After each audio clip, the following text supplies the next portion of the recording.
Bismillahirrahmanirrahim. Assalamualaikum warahmatullahi wabarakatuh. Alhamdulillahi rabbil alamin. Wabihi nasta'inu ala umurid dunya waddin. Wassalatu wassalamu ala sayyidina wa maulana Muhammadin sallallahu alaihi wasallam wa ala alihi wa sahbihi ajma'in, amma ba'd. Jemaah sekalian yang dirahmati oleh Allah Subhanahu wa taala, alhamdulillah pada malam hari ini kembali kita dikumpulkan Allah Subhanahu wa taala di majelis yang insyaallah menjadi saksi di hadapan Allah kalau kita pernah ngaji, kalau kita pernah belajar untuk mengenal ajaran Allah dan risalah baginda Muhammad sallallahu alaihi wasallam. Amin ya rabbal alamin. Salawat beriring salam terlimpah curahkan kepada suri tauladan kita Nabi besar Muhammad sallallahu alaihi wasallam, Nabi yang karenanya kita menjadi umat yang terbaik, Nabi yang karenanya hidup ini makin terarah, jelas arahnya. Semoga kelak kita semua dikumpulkan Allah bersama Nabi kita, Nabi Muhammad sallallahu alaihi wasallam.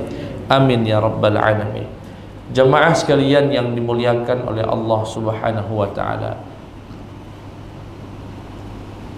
malam hari ini kita akan menguraikan, menjelaskan keutamaan dan keistimewaan berbuat baik kepada kaum muslimin dan keutamaan memenuhi hajat, membantu kesulitan bagi orang-orang yang sedang mengalami kesulitan.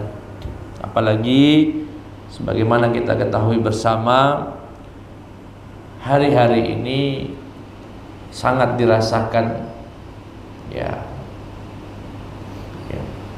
mungkin bisa disebut paceklik, dagangan sepi, sawah belum panen dan lain sebagainya. Semoga Allah Subhanahu wa taala angkat segala kesulitan dan kesusahan dari umat Nabi Muhammad sallallahu alaihi wasallam. Amin ya rabbal alamin. Qala al-musannif rahimahullah wa nafa'ana Allah bi'ulumihi fid dunya wal akhirah. Wa min syarafi hadhil ummah, di antara kemuliaan umat ini, umatnya Nabi Muhammad, ma ja'alahu Allah ta'ala laha minal fadailil 'azimati wal mazaya al karimati liman sana'al ma'ruf. Di antara kemuliaan umat ini di mana Allah memberikan banyak keutamaan yang besar, keunggulan yang mulia bagi siapa? Liman sana'al ma'ruf, bagi orang yang berbuat baik, wa aghatsal malhufin, dan yang membantu orang yang sedang kesulitan, wa sa'a fi qada'i hawaijil khalqi wa manfaati ikhwanihi, dan orang yang berusaha untuk memenuhi hajat saudaranya, wajtahada fi tafriji kurubatihim, dan berusaha untuk meringankan beban-beban saudaranya, wasatri uyubihim, dan menutupi aib saudaranya, wasyafa'ah lahum, dan memberikan syafaat kepadanya, wa idkhalis surur alaihim, dan memasukkan kebahagiaan ke dalam hati mereka, wa ijabati da'watihim, menjawab undangan mereka, wa iyadati maridhihim, dan menjenguk orang yang sakit di antara mereka, wa dhabbi an a'radihim, dan menghindari dari merusak harga diri mereka, wa nasri mazlumihim, dan menolong orang-orang yang terzalimi, wa rahmati dha'ifihim, dan merahmati menyayangi orang yang lemah, wa iqalati athratihim, dan menghilangkan kesulitan mereka, wassa'i fil islahi bainahum, dan berusaha untuk mendamaikan di antara mereka.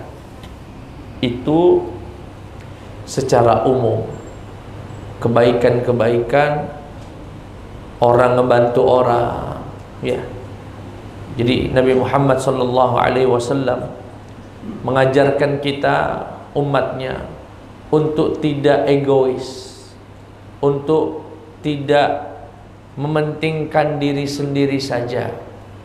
Apalagi di perkotaan ini sifat egois itu sangat kental. Ya, uang mikir ke perutnya dewe, padahal duitnya melimpah. Ada tetangganya susah, ada kenalannya yang susah, ndak galak bantu, ndak galak nolong.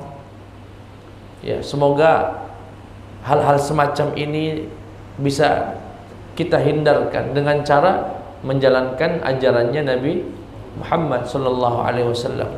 Singapura dan beberapa negara kaya. Singapura itu termasuk negara paling kaya, Pak. Pendapatan per kapitanya itu terbesar, masuk 5 besar di dunia.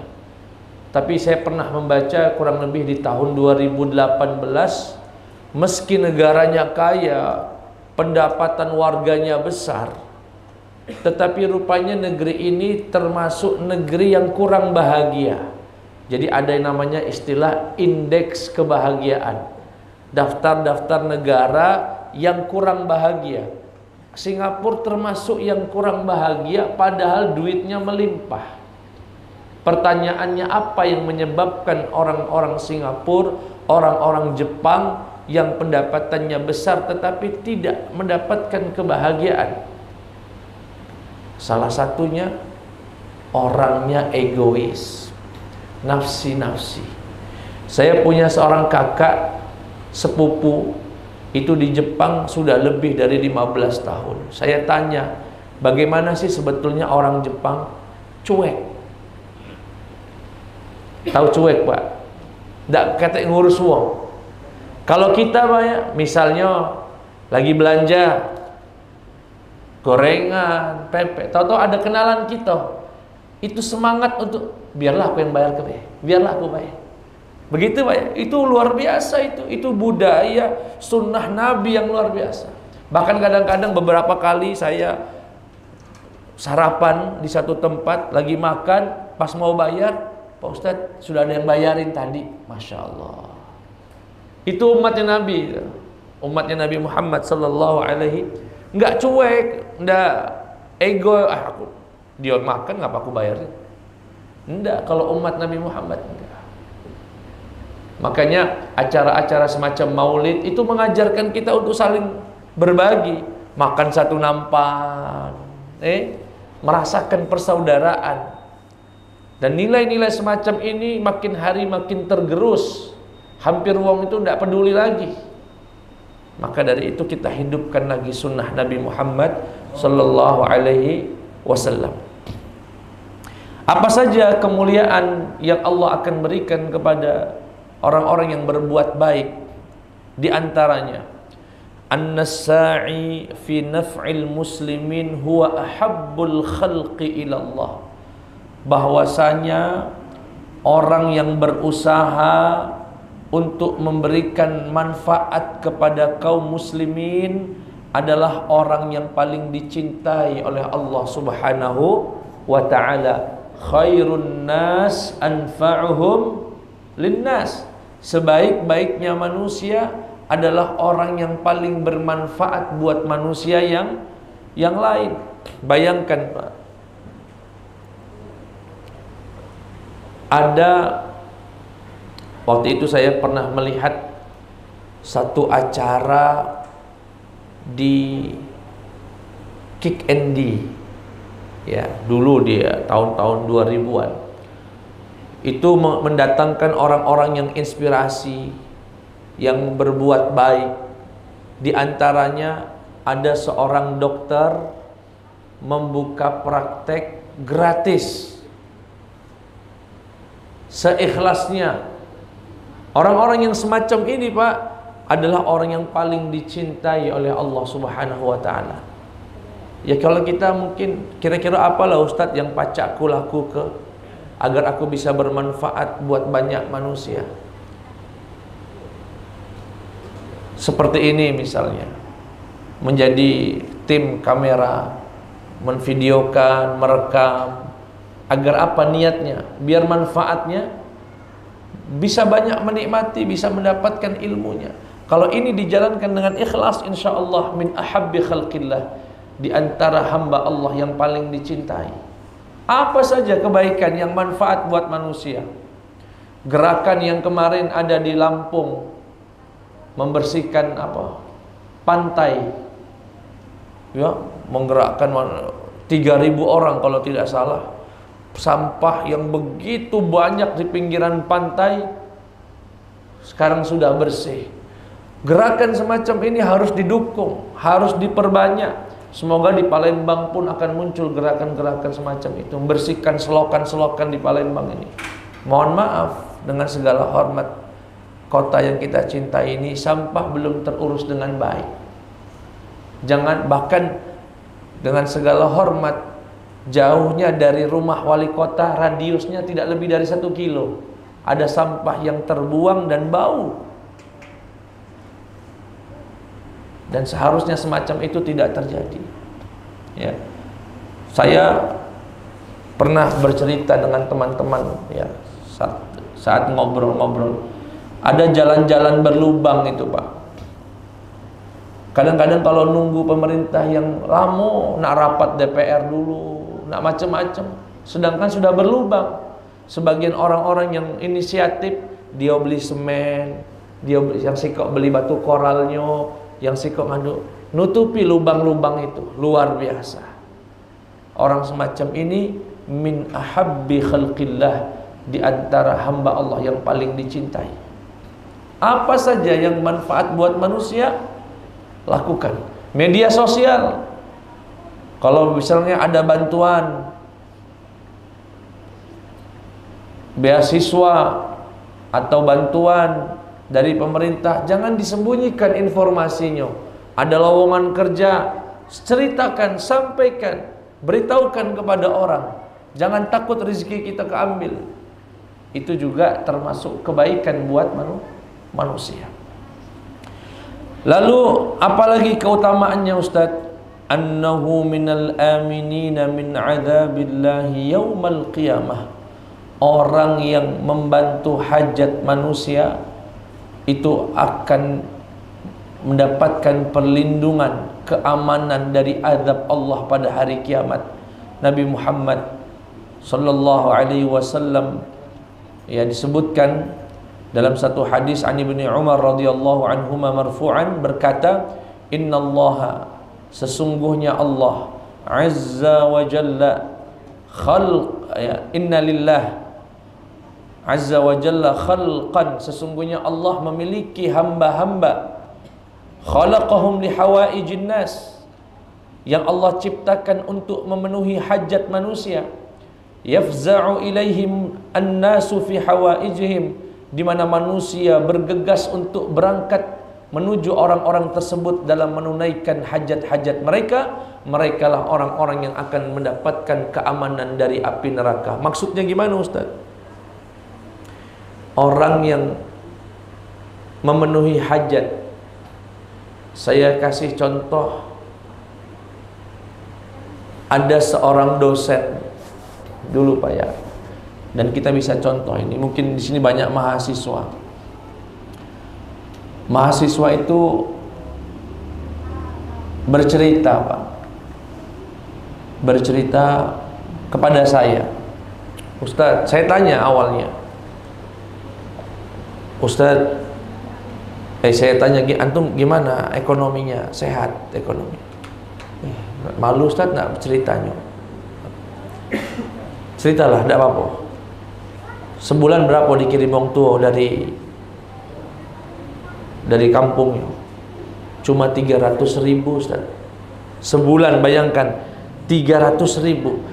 Ustaz tanya, itu untuk makan sama apa? Kendaraannya? Iya, Ustaz. Cukup? Tidak mungkin cukup, Ustaz. Lalu gimana makan berapa kali sehari? Cuma sekali, Ustaz. Itu pun makan gorengan. Setiap hari makan gorengan. 5.000, 5.000, 5.000. Untuk beli bensin saya nggak kemana-mana, Ustaz. Pulang kampus, berangkat, pulang, bahkan kadang-kadang saya numpang. Oh, sedihnya dengar itu. Kita nak bantu dana kita terbatas misalnya, banyak yang nak dibantu, dan di masa Covid dampaknya Pak ya, orang tuanya banyak yang kena PHK macam-macam. Apa yang kami lakukan saat itu? Saya telepon beberapa orang yang punya kemampuan. Saya telepon, saya punya majelis-majelis di PLN, di Pertamina. Saya teleponin, Pak Haji, ini ada loka masuk surga, pacak bantu enggak? Siapa Ustaz? Ini nomor transfernya, transfer bayar, ini mahasiswa Saro hidupnya. Ngirim dia tiap bulan Pak, bantu sekarang. Yang semacam ini, insya Allah saya semoga bisa menginspirasi untuk pribadi dan untuk kita semua, dan akan mendapatkan perlindungan dari api neraka. Saya belajar Pak dari dosen-dosen dulu di Al-Azhar. Dosen-dosen di Al-Azhar itu Pak, subhanallah, saya kaget Pak, kaget luar biasa. Beliau ini kalau berangkat ke kampus Al-Azhar itu pakai, kalau bahasa kita itu bajai, semacam bajai ya. Kadang-kadang bus umum. Kata saya, kok ulama Azhar, seorang profesor yang gajinya besar, bahkan kadang mengajarnya di luar negeri, kok pakai mobil? Saya tanya, saya telisik, Syekh ini tinggal di mana? Rupanya ada orang Indonesia cerita, kebetulan bimbingan doktoralnya sama beliau, nulis disertasinya. Saya tanya, itu Syekh gimana? Ustaz, Syekh itu punya apartemen 11 lantai Ustaz. Apartemen Pak, 11 lantai. Dan 11 lantai itu digratiskan buat mahasiswa bimbingannya. Bayangkan itu Pak, kaya raya artinya. Hasil beliau ngajar di Kuwait, di Saudi miliaran itu, dia bangunkan apartemen, mahasiswa yang dia bimbing suruh tinggal di sana dan gratis. Beliau sendiri tidak beli apa-apa, berangkatnya pakai angkot. Wah, orang-orang semacam ini mulia sekali. Ya, saya tidak bisa sehebat itu misalnya. Semoga bisa juga diamalkan. Siapa tahu di sini nanti menjadi dosen. Saya kalau dimintai tanda tangan mahasiswa Pak, itu di mana saja. Saya lagi makan, dia datang minta tanda tangan, kasih. Sebagian kan ada yang, kamu nih bapak lagi makan, dah besok. Kadang-kadang pacak seminggu nundanya, minggu depan beh. Oh ya apalah sarunya, sini nak, punggungnya, nunduk, tanda tangan di atas punggung. Sudah. Selama masih bisa dipermudah, nggak usah dipersulit. Selama masih bisa dipermudah, nggak bisa dipersulit. Bahkan kadang-kadang bukan jadwal kita ke kampus, ada anak minta tanda tangan, saya tanya dulu, kamu tinggalnya di mana? Di Kayu Agung Pak. Kalau ke sini gimana? Ya kalau lagi ada travel kami ke sini Pak. Waduh, nah, Kayu Agung kita tidak di kampus. Sudah nak tiru baik tanda tangan bapak itu. Nah, bapak tanda tangani, foto kirim, tiru baik. Selesai Pak masalahnya. Dan tidak melanggar. Ngapa mempersulit? Tujuannya hanya satu, annahu minal aminina min azabillah, mendapatkan perlindungan dari azab Allah Subhanahu wa taala. Bapak di sini yang polisi, yang pedagang, selama bisa mempermudah orang, permudahlah. Tidak perlu dipersulit. Insya Allah akan mendapatkan perlindungan dari api neraka. Wa min dzalika annahu yudha'u lahu minbarun min nurin yaumal qiyamah. Salah satu kemuliaannya akan diberikan mimbar dari cahaya pada hari kiamat. Masya Allah, tinggi derajatnya, diberikan mimbar oleh Allah dari cahaya. Bahkan yang lebih dahsyat Pak, orang yang berusaha membantu orang menunaikan hajatnya. Misal melihat ada orang di pinggir jalan lagi dorong motornya. Ngapa? Ini kalau umat Nabi begitu Pak, dilihatnya, didorongnya panas-panas. Ngapa kan dok? Bensinnya habis Pak. Apa yang bisa kita bantu, kita bantu. Ya sudah, naik kakek aku, apa namanya itu kalau naik motor pakai apa dia? Aku tidak bisa tapi yang bisa lakukanlah, bantu wong itu sampai dapat yang jual.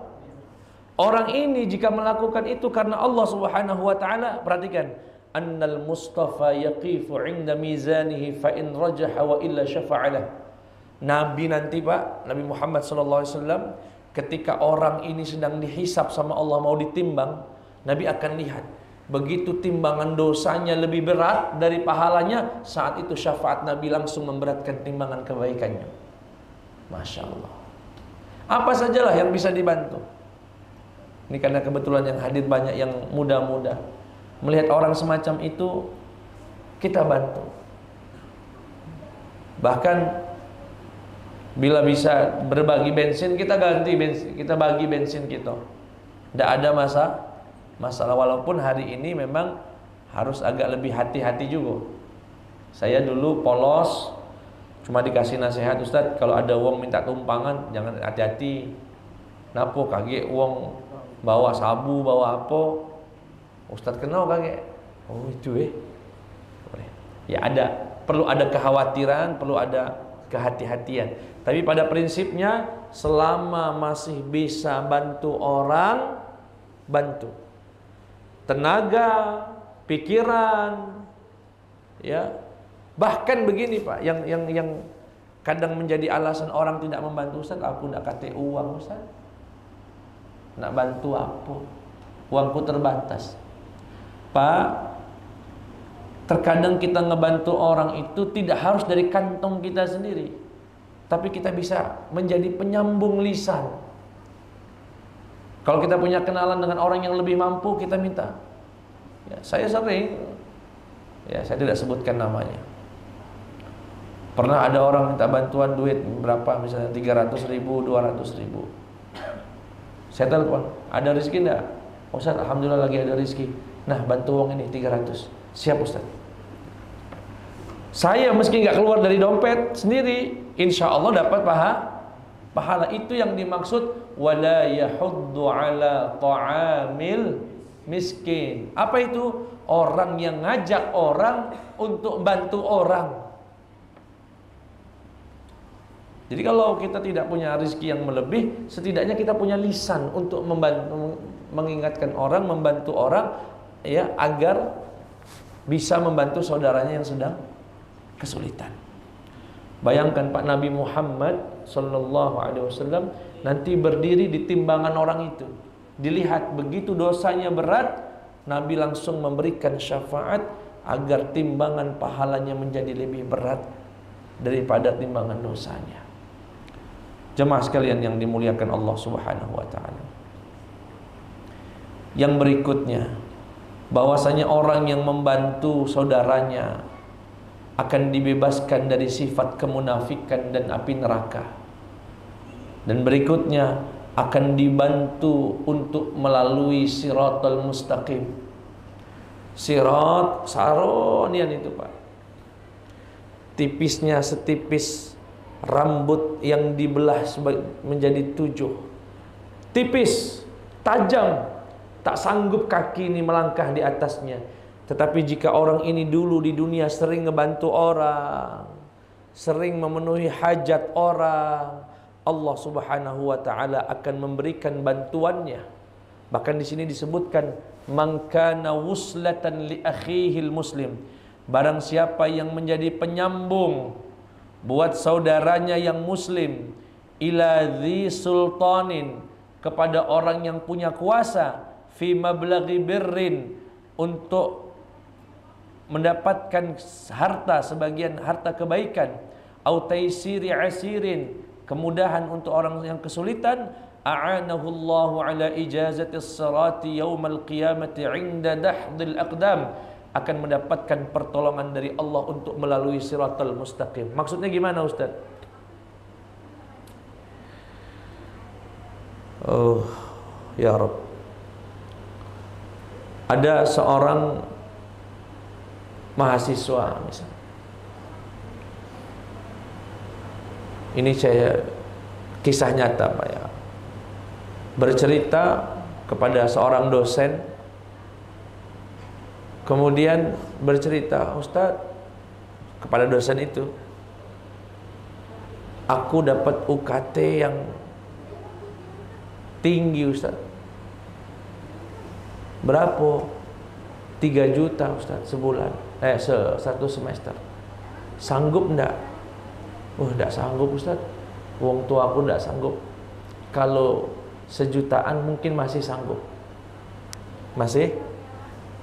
Dosen itu langsung nelpon wakil rektornya yang punya kemampuan. Ini yang dimaksud menyambungkan kepada orang yang punya kuasa. Pak Wakil, ini ada mahasiswa, saya bersaksi dia memang orang baik, cuma saro paca ada UKT-nya itu dikurangi menjadi UKT yang 400.000 baik, UKT 1. Siap menjadi penyambung kepada orang yang punya kuasa. Apa dapat bantuan Allah? Diba'anahullah, Allah akan membantu ala ijazati sirat, melewati siratal mustaqim yaumal qiyamah, pada hari kiamat, inda dahdil aqdam, ketika banyak kaki yang tergelincir di sana. Allahu akbar.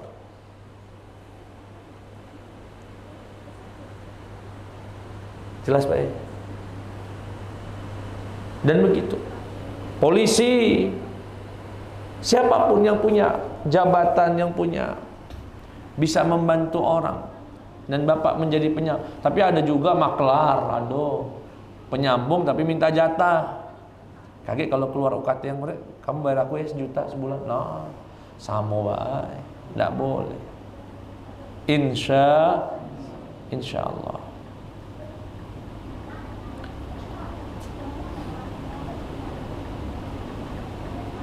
Jemaah sekalian yang dimuliakan oleh Allah, banyak betul ini kemuliaan yang Allah berikan. Anna man aghatha malhufan kataballahu lahu 73 hasanah. Barang siapa yang membantu orang yang sedang kesukaran, kesulitan, akan mendapatkan 73 kebaikan. Orang yang ngebantu orang susah itu dapat 73 kebaikan. Satu kebaikan saja itu bisa menyelesaikan urusan dunia dan akhiratnya, dan 72-nya disimpan oleh Allah untuk kebaikan akhirat. La haula wala quwwata. Jadi saya teringat ucapan Kiai Haji almarhum Hashim Muzadi. Beliau berkata, seringkali Allah menyelesaikan masalah kita di saat kita sedang sibuk menyelesaikan masalah orang lain. Seringkali Allah menyelesaikan, mungkin kita punya masalah, anak bandel, dinasihati tidak galak, istri mungkin tidak nurut, macam-macam masalah ekonomi, tapi dia sendiri orangnya senang membantu orang, ngebantu tetangga, ngebantu temannya, ngebantu kenalannya. Orang yang suka ngebantu orang, seringkali Allah menyelesaikan masalahnya di saat dia sedang menyelesaikan masalah orang lain. Artinya apa pesannya? Jangan pernah ragu bantu orang, karena itu kebaikannya akan kembali untuk kita sendiri. Bahkan kata Rasulullah, 73 kebaikan, satu saja diberikan nanti di dunia, itu menyelesaikan masalah dunia akhiratnya, dan 72-nya akan disimpan nanti di akhirat. Kata beliau, wahidatun minha yuslihullahu biha dunyahu wa akhiratah. Satu, wathnatani wa sab'una lahu darajatun yaumal qiyamah. 72-nya akan menjadi 72 derajat di hari kiamat. Masya Allah. Pokoknya jangan pernah ragu bantu wong. Jangan pernah ragu. Wa min dzalika anna man farraja 'an mu'min kurbatan, dan di antara kemuliaannya, barang siapa yang meringankan beban saudaranya, Allah ringankan bebannya kelak di hari kiamat. Di antara kemuliaannya dia mendapatkan pahala seperti para mujahidin fi sabilillah, bahwasanya setiap langkah kakinya 70 kebaikan dan setiap langkah kakinya menggugurkan 70 keburukan. Dan apabila hajat saudaranya terlaksana, terpenuhi atas bantuan dia, kharaja min dzunubihi kayaumin waladathu ummuh, dia keluar dari dosanya bagaikan keluar dari rahim ibu kandungnya, bersih. Fa in mata fi khilali dzalik, andaikan nyawanya datang, ajalnya datang dan dia sedang menunaikan hajat saudaranya, ada saudaranya minta dibantu, mungkin sakit, nak ke rumah sakit, tidak punya mobil, dia punya mobil, dia katakan kepada tetangganya, Pak, jangan ragu kalau Bapak ada sakit, butuh ke rumah sakit, mobil aku 24 jam dipakai, silahkan. Andaikan dia mengantarkan jenazah itu atau mengantarkan orang sakit ke rumah sakit, di tengah jalan justru dia yang meninggal misalnya, apa kata Rasulullah SAW? Dakhalal jannata bi ghairi hisab, masuk surga tanpa hisab. Mulia sekali Pak ya, mulia sekali orang-orang yang berjuang membantu saudaranya.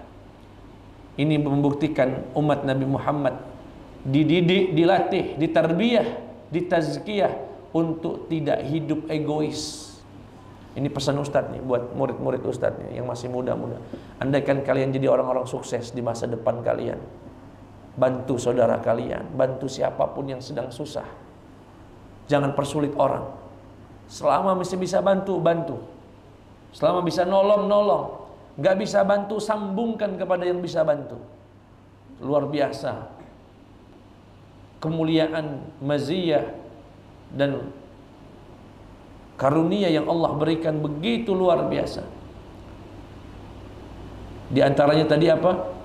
70 langkahnya menjadi 70 kebaikan, menjadi 70 mengugurkan 70 keburukan jika hajatnya sampai tertunai, keluar dari rahim seperti orang yang keluar dari rahim ibunya, alias bersih dari dosa. Andaikan meninggal di tengah perjalanan dia menunaikan hajat saudaranya, fa in mata fi khilali dzalika dakhala al-jannata, masuk surga tanpa hisab. Masya Allah. Yang berikutnya, nah ini juga kemuliaan Pak. Salah satu amal yang paling dicintai oleh Allah, apa itu? Idkhalus surur fi qalbi akhi, memasukkan rasa bahagia di dalam hati saudaranya. Sekali lagi Pak, min ahabbil a'mali ilallah idkhalus sururi fi qalbi akhi. Di antara amalan yang paling dicintai Allah, memasukkan rasa bahagia di hati saudaranya. Bagaimana cara memasukkan bahagia? Jadi pelawak-pelawak itu Pak, kalau niatnya bagus, cara melawaknya bagus, niatnya menghibur orang, insya Allah termasuk amalan yang paling dicintai oleh Allah Subhanahu wa ta'ala. Dia menghibur, dia menghiburnya dengan candaan, yang pastinya dengan candaan-candaan yang tidak melampaui batas dan tidak melanggar rambu-rambu syariat. Ini namanya idkhalus surur fi qalbi ma ajmalahu qalbun. Sungguh indah orang yang memiliki hati, yudkhilus surura fi qalbi akhi, memasukkan rasa bahagia di dalam hati saudaranya. Bagaimana caranya? Macam-macam cara memasukkan bahagia itu. Bisa dengan memberikan hadiah, ya, bisa dengan mensurprise-nya, bisa dengan bercanda, menghibur, dengan segala cara, Pak.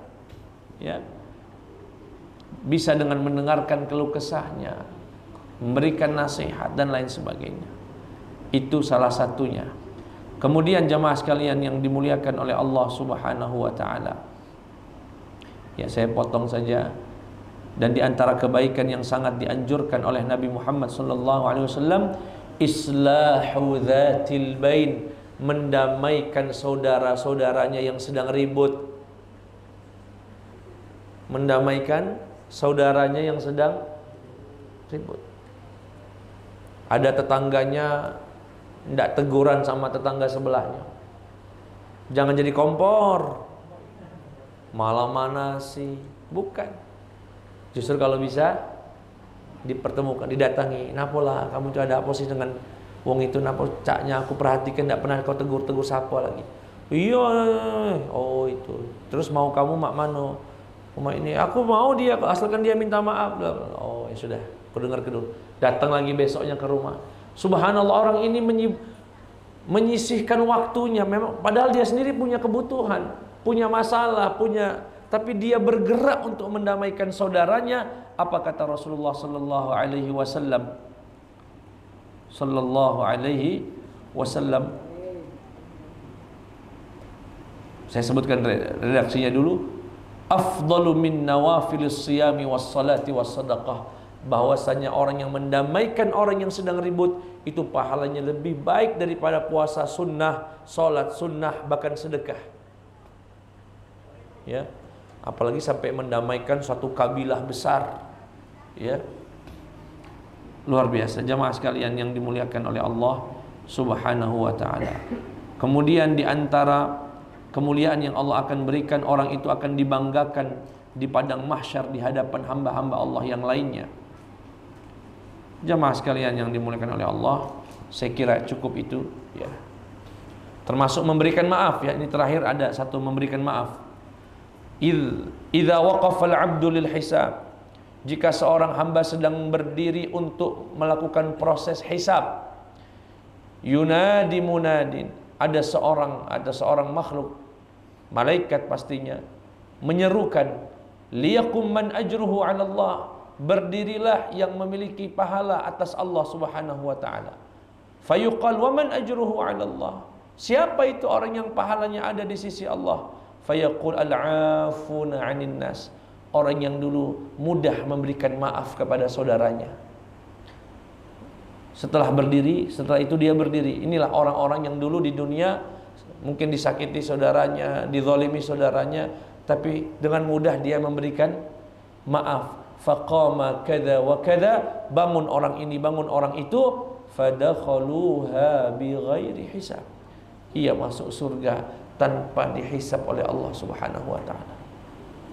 Jadi apa saja kebaikannya tadi? Memberi maaf, mendamaikan orang yang sedang ribut, memasukkan kebahagiaan ke dalam hati seorang muslim. Bahagiakan orang apapun, apalagi orang tua. Ya. Kemudian apalagi istri, bahagiakan istri kita. Niatkan untuk bahagiakan dia. Insya Allah dibahagiakan oleh Allah dunia akhiratnya. Kemudian memenuhi hajat saudaranya, menjadi penyambung lisan ya kepada orang yang berwenang. Ini semua mendapatkan kemuliaan, di antaranya yang kita sebutkan tadi, selamat dari api neraka, mendapatkan mimbar cahaya di surga, masuk surga tanpa hisab, dibebaskan dari kenifakan, dari kemunafikan, diringankan bebannya, diselamatkan dari perjalanannya di atas siratal mustaqim, dan lain-lain sebagainya. Sekali lagi, saya kira ini pesan dari Kiai Hasyim Muzadi sangat-sangat mengena ketika beliau berkata, seringkali Allah menyelesaikan masalah kita di saat kita sedang berusaha menyelesaikan masalah orang lain. Saya belum pernah mendapatkan orang hidupnya susah karena dia sering bantu orang. Akan dipermudah, tidak sekedar di dunia, namun juga di akhirat. Semoga Allah, malam hari ini kita telah dapat ilmu, dan semoga kita bisa diberikan kemudahan untuk bisa ngebantu saudara kita. Jangan hidup nafsi-nafsi, buang jauh sifat egois, ya, buang jauh sifat ya angkuh, cuek kepada saudaranya. Man lam yahtam bi amril muslimin falaysa minhum, orang yang tidak peduli dengan urusan orang muslim bukan dari golongan orang muslim. Ya. Wa sallallahu ala sayyidina Muhammadin wa ala alihi washabbihi wasallam walhamdulillahi rabbil alamin. Kajian pada malam hari ini semoga bermanfaat.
Assalamualaikum warahmatullahi wabarakatuh. Kepada seluruh jamaah dimanapun berada, melalui video ini kami atas nama Yayasan Sahabat Sampai Surga ingin mengucapkan ribuan terima kasih karena atas bantuan, kontribusi, wakaf dari jamaah sekalian. Alhamdulillah kita telah membebaskan 1 hektar lebih tanah yang kedepannya akan berdiri pondok pesantren tafsir Al-Quran Ibnul Azhar. Bisa kita lihat di belakang saya inilah tanah di mana ada di antara kita yang menyumbang 1 meter, ada yang 2 meter, ada yang bahkan sampai 1000 meter. Alhamdulillah, semoga itu semua dicatat sebagai amal soleh di sisi Allah yang terus mengalir pahalanya sampai kita berjumpa dengan Allah Subhanahu wa Ta'ala. Dan kembali kami mengajak jamaah untuk berkontribusi dalam rangka pembangunan pondok pesantren, ya seberapapun yang kita mampu. Mungkin kita mampu 1 sak semen misalnya, 1 batang besi, tidak mengapa. Insya Allah itu semua akan dicatat sebagai pahala yang terus mengalir di sisi Allah Subhanahu wa Ta'ala. Dan nanti bagaimana cara penyaluran bantuan itu bisa ditransfer melalui rekening di bawah ini. Sekali lagi kami ucapkan terima kasih dan teriring doa kepada seluruh siapapun yang membantu, yang berkontribusi. Semoga Allah sehatkan, semoga Allah lancarkan segala urusan, dan Allah lindungi keluarga kita semua dunia dan akhirat. Barakallahu fikum. Dan kami mohon doa agar kami tim Yayasan Sahabat Sampai Surga terus diberikan kesehatan, keikhlasan, istiqomah dalam mewujudkan cita-cita mulia ini demi melanjutkan perjuangan baginda Muhammad sallallahu alaihi wasallam, demi melanjutkan perjuangan para ulama dalam membumikan Al-Qur'an. Terima kasih. Jazakumullahu khairan. Wassalamualaikum warahmatullahi wabarakatuh. Bismillahirrahmanirrahim.